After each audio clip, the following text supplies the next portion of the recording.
A major geopolitical rupture is unfolding within NATO as one of Washington's closest European allies takes a firm and highly visible stand against the ongoing war in Iran. The decision marks a dramatic escalation in transatlantic tensions, raising questions about unity within the alliance at a time of global instability. Spain, a longstanding NATO member and host to key joint military installations, has now taken a decisive step that is reshaping military logistics and diplomatic relations across Europe. In a move that underscores its opposition to the conflict, Madrid has shut its airspace to aircraft connected to military operations against Iran, effectively complicating operational routes for U.S. forces. This is not merely a technical restriction. It is a powerful political signal. The announcement follows an earlier decision by Spain to deny access to its strategically important military bases for any operations linked to the conflict. These bases, historically used in coordination with U.S. forces, have long played a central role in NATO logistics. Their closure for combat-related missions signals a clear departure from previous patterns of cooperation. At the center of this decision is Spain's defense leadership, which has framed the move not as an act of defiance, but as a matter of principle grounded in international law and ethical responsibility. Speaking with clarity and emphasis, the defense leadership reiterated the country's position in unmistakable terms. I believe everyone knows Spain's position is a very clear stance, for we will not authorize, as we've stated from the outset, the use of the Androa basis for any action related to the war in Iran. Margarita Robles, Defense Minister of Spain. This statement reflects a broader and consistent policy that Spain has maintained since the early days of the conflict. From the outset, Madrid has expressed deep reservations about the legitimacy and legality of the military campaign. The stance goes even further. Neither are the bases authorized, nor, of course, is the utilization of Spanish airspace permitted for any operations that are related to the war in Iran. Margarita Robles, Defense Minister of Spain. This dual restriction on both airspace and military bases has significant operational consequences. U.S. aircraft that previously relied on Spanish routes must now divert, increasing travel time, fuel consumption, and logistical complexity. Long-range bombers and refueling aircraft face difficult trade-offs, potentially impacting mission efficiency. But beyond logistics, the message is unmistakable: Spain will not be complicit. The reasoning behind this position is rooted in a strong interpretation of international law. Spanish leadership has repeatedly emphasized that military actions lacking a clear international mandate cannot be supported. They are acting unilaterally without the support of an international resolution. Margarita Robles, Defense Minister of Spain. This critique directly challenges the legal framework of the war, placing Spain among the most vocal critics within Europe. The government has argued that without endorsement from international bodies, participation would undermine global legal norms. At the same time, Spain has sought to balance its opposition with diplomatic respect for its allies. Despite expressing utmost respect for the United States, the government has made it clear that this respect does not extend to unconditional support for military action. We understand that this agreement must operate within the framework of international legality. Margarita Robles, Defense Minister of Spain.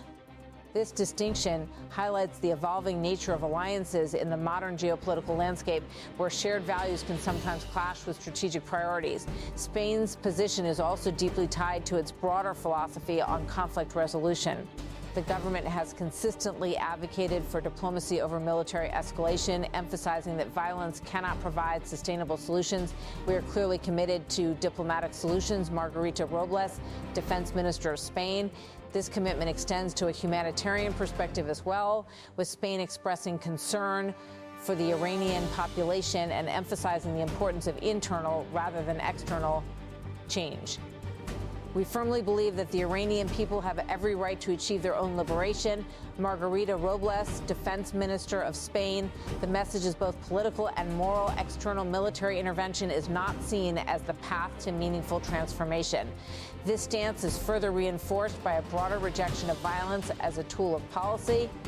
We firmly believe that violence on conflicts and deaths will never be the solution to any problem. Margarita Robles, Defense Minister of Spain. Such statements reflect a consistent narrative emerging from Madrid, one that prioritizes diplomacy, legality, and humanitarian considerations over military engagement.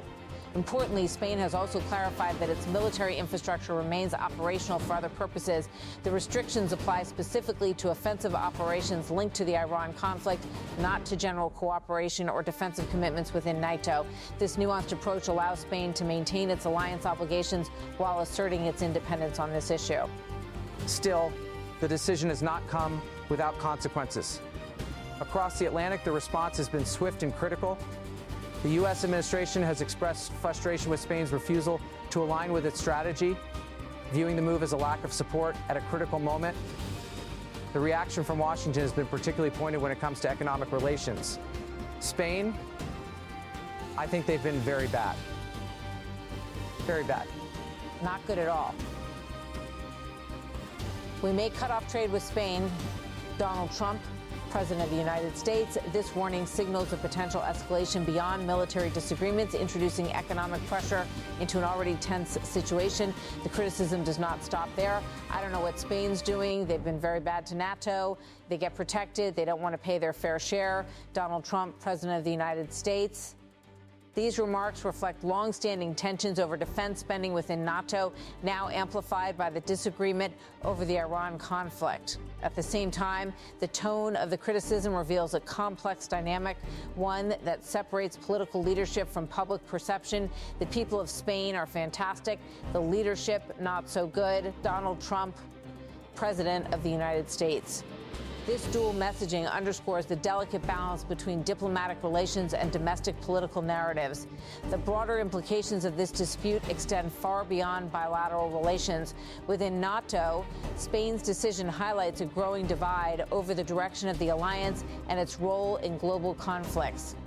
While some member states have offered varying degrees of support to the U.S.-led operations, Spain's outright refusal marks one of the most significant public breaks in recent history. Experts note that such disagreements are not unprecedented, but the scale and visibility of this divide are particularly striking. The conflict itself has already had far-reaching consequences, from disruptions in global energy markets to heightened security concerns across multiple regions. Spain's decision adds another layer of complexity, potentially influencing how other countries approach their own involvement. In Europe, reactions have been mixed. Some governments have taken a more cautious approach, balancing support for allies with concerns about escalation. Others have quietly echoed Spain's emphasis on diplomacy, even if they have not taken similarly bold steps.